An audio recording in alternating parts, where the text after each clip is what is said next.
ವೇಗದಲ್ಲಿ ಬದಲಾವಣೆ. ಇಲ್ಲಿಯವರೆಗೆ ಬಲ ಮತ್ತು ಒತ್ತಡ ಹಾಗೂ ಬಲವು ವಸ್ತುವಿನ ಆಕಾರವನ್ನು ಬದಲಾಯಿಸಬಹುದು ಎಂದು ನಾವು ಕಲಿತಿದ್ದೇವೆ. ಈಗ ಬಲವು ವಸ್ತುವಿನ ವೇಗವನ್ನು ಹೇಗೆ ಬದಲಾಯಿಸಬಹುದು ಎನ್ನುವುದನ್ನು ನೋಡೋಣ. ವೇಗ ಎಂದರೆ ವಸ್ತುವು ಎಷ್ಟು ವೇಗವಾಗಿ ಅಥವಾ ನಿಧಾನವಾಗಿ ಚಲಿಸುತ್ತಿದೆ. ಈಗ ಎಚ್ಚರಿಕೆಯಿಂದ ಗಮನಿಸಿ. ನೆಲದ ಮೇಲೆ ಬಿದ್ದಿರುವ ಫುಟ್ಬಾಲ್ ಅನ್ನು ಕಲ್ಪಿಸಿಕೊಳ್ಳಿ. ನೀವು ಫುಟ್ಬಾಲ್ ಅನ್ನು ಒದೆಯುವಾಗ ಏನಾಗುತ್ತದೆ? ಅದು ಚಲಿಸಲು ಪ್ರಾರಂಭಿಸುತ್ತದೆ. ಅಂದರೆ ಬಲವನ್ನು ಅನ್ವಯಿಸುವ ಮೂಲಕ ನೀವು ಚೆಂಡಿನ ವೇಗವನ್ನು ಶೂನ್ಯದಿಂದ ಚಲನೆಗೆ ಬದಲಾಯಿಸುತ್ತಿದ್ದೀರಿ. ಚೆಂಡು ಚಲಿಸುವಾಗ ನೀವು ಅದನ್ನು ಮತ್ತೆ ಒದೆಯಿದರೆ ಏನಾಗುತ್ತದೆ? ಅದು ವೇಗವಾಗಿ ಚಲಿಸುತ್ತದೆ. ಹಾಗಾದರೆ ಇಲ್ಲಿ ಬಲವು ವಸ್ತುವಿನ ವೇಗವನ್ನು ಹೆಚ್ಚಿಸುತ್ತಿದೆ. ಈಗ ಇದರ ಬಗ್ಗೆ ಯೋಚಿಸಿ.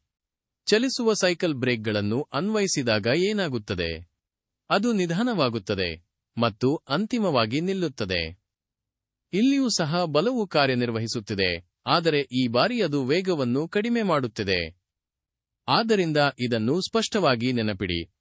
ಬಲವು ಸ್ಥಿರ ವಸ್ತುವನ್ನು ಚಲಿಸುವಂತೆ ಮಾಡುತ್ತದೆ. ಬಲವು ಚಲಿಸುವ ವಸ್ತುವಿನ ವೇಗವನ್ನು ಹೆಚ್ಚಿಸುತ್ತದೆ.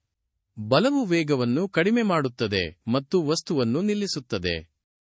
ಅಂದರೆ ಬಲವು ವೇಗವನ್ನು ವಿಭಿನ್ನ ರೀತಿಯಲ್ಲಿ ಬದಲಾಯಿಸಬಹುದು.